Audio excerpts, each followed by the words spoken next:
Okay, next important topic for this chapter is systemic lupus erythematosus, SLE। ये क्या होता है, आपकी जो एंटीबॉडीज होती हैं वो बनती है खुद ही के न्यूक्लियर और साइटोप्लाज्म के अगेंस्ट, जिससे कि क्या होता है, भर भर के क्रॉनिक इन्फ्लेमेशन होता है। और ये chronic inflammation when it goes on for a long time, ये क्या करता है, सिस्टम डैमेज कर देता है। तो मल्टीपल ऑर्गन सिस्टम डैमेज होने के कारण the person dies. So let's start with इसकी पैथोजेनेसिस। अब या तो you have this specific thing HLA-DR2 DR3, या फिर कॉम्प्लीमेंट डेफिशिएंसी हो पहले से, या फिर इम्यून रेगुलेटरी जीन म्यूटेशन हो जाए, तो ये जेनेटिक कारण होगा ऐसे नहीं होने के। इम्यून डिसरेगुलेशन हो सकता है, टाइप 1 इंटरफेरॉन बढ़ जाता है अगर तब, या तो फिर सेल्फ टॉलरेंस कम हो जाए तो। एनवायरमेंटल क्या हो सकता है, यूवी क्या करता था, डैमेज कर देता था डीएनए को, IL-1 बढ़ा देता था। ड्रग्स कौन कौन सी, हाइड्रोलाजीन और procainamide. And lastly we have hormones में ईस्ट्रोजन मीडिएटेड इम्यून एक्टिवेशन। तो ये इतने सारे अपन ने पढ़ लिए, जेनेटिक, इम्यून, एनवायरमेंटल, हार्मोन। ये सारे इटियोलॉजिकल फैक्टर्स मिलके क्या करते हैं, इम्यून डिसरेगुलेशन। अब इम्यून डिसरेगुलेशन जब होता है तो क्या करते हैं, तो यूजुअली जो सेल्फ एंटीजेनिक बी और टी सेल होते हैं, इनमें होती है क्लोनल एनर्जी, यानी कि इनएक्टिवेशन, इनका एपोप्टोसिस हो जाता है। लेकिन क्योंकि यहाँ पे डिसरेगुलेशन हो चुका है, तो जो एपोप्टोसिस होना चाहिए था वो नहीं होगा। तो डिफेक्टिव एपोप्टोसिस के कारण इसके जो है प्रोडक्ट्स बॉडी में बढ़ जाएंगे। इसके प्रोडक्ट्स बॉडी में बढ़ेंगे तो दो चीज़ें होंगी, एक तो ऑटो रिएक्टिव बी सेल का नंबर बढ़ जाएगा क्योंकि ये टूटा ही नहीं, ये मरा ही नहीं। दूसरा, ये जो भी एंटीजेनिक होंगे, ये एंटीजन प्रेजेंटिंग सेल के थ्रू लेके जाता है रिएक्टिव टी सेल्स के पास। और क्योंकि अभी क्लोनल एनर्जी हुई नहीं है, मरे नहीं, तो दे बिकम ऑटो रिएक्टिव। तो auto reactive T cell cytokine dysregulation के through again auto reactive B cells को बनाता है। इससे क्या होता है, ऑटो एंटीबॉडी बढ़ जाती है बॉडी में। अब एंटीबॉडी बढ़ेगी तो वो कहाँ जाएगी, एंटीजन पे। ये बना लेगा कॉम्प्लेक्स सेल के ऊपर। सेल के ऊपर जैसे ही कॉम्प्लेक्स बना तो इन्फ्लामेसोम एक्टिवेट हो जाएगा, जिसके कारण क्या होगा, एंडोसाइटोसिस हो जाएगा इस कॉम्प्लेक्स का, जिसके कारण होगा टिश्यू डैमेज बहुत ज़्यादा।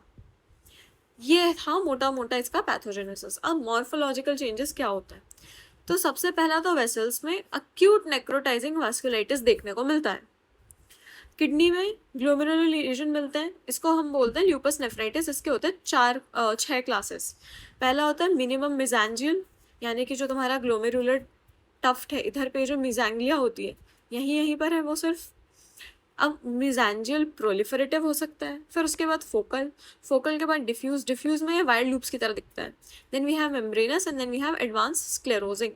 अब अगर ये लॉन्ग में क्वेश्चन आया तो यूजुअली केस क्या देते हैं वो, butterfly rash they always mention. तो स्किन में सबसे मोस्ट कॉमन मिलने वाली चीज़ क्या है, बटरफ्लाई रैश, इसीलिए उसका नाम जो है एरिथ्रोमैटिस है। रेड कलर का रैश मिलता है उस पर, अर्टिकेरिया मिलता है, बुल्ले मिलते हैं, बहुत सारी दुनिया भर की चीज़ें मिलती है स्किन में। जॉइंट्स में क्या इंपॉर्टेंट है, non erosive synovitis. And other things that you need to know is lungs में जो है, हार्ट में ये किसी भी लेयर को डैमेज कर सकता है, कोरोनरी आर्टरी डिसीज करा सकता है, वॉल्वुलर एबनॉर्मैलिटी करा सकता है। कौन सी वॉल्वुलर एबनॉर्मैलिटी, लिबमन साक्स मिट्रल एंडोकार्डाइटिस। के बहुत इंपॉर्टेंट वाइवा का भी सवाल है, MCQ का भी है और अपने आप में भी है CVS में। This is the non infective endocarditis, right. Moving on to clinical features पे, एनीमिया देखने को मिलेगा, साइटोपेनिया देखने को मिलेगा, आर्थराइटिस, रिमेंबर वहाँ पे जॉइंट में भी हो रहा था। This is a multi system disease. Myalgia यानी कि muscle pain, fatigue, butterfly rash and fever of course, pleuritic chest pain यानी रबिंग चेस्ट पेन टाइप का कुछ मिलेगा, एंड फोटोसेंसिटिविटी। अगर आपके पास लॉन्ग आंसर आता है और वो क्लिनिकल केस देते हैं तो they will mention at least this, may be this, या फिर इन दोनों में से कोई एक, दिस इज इनफ।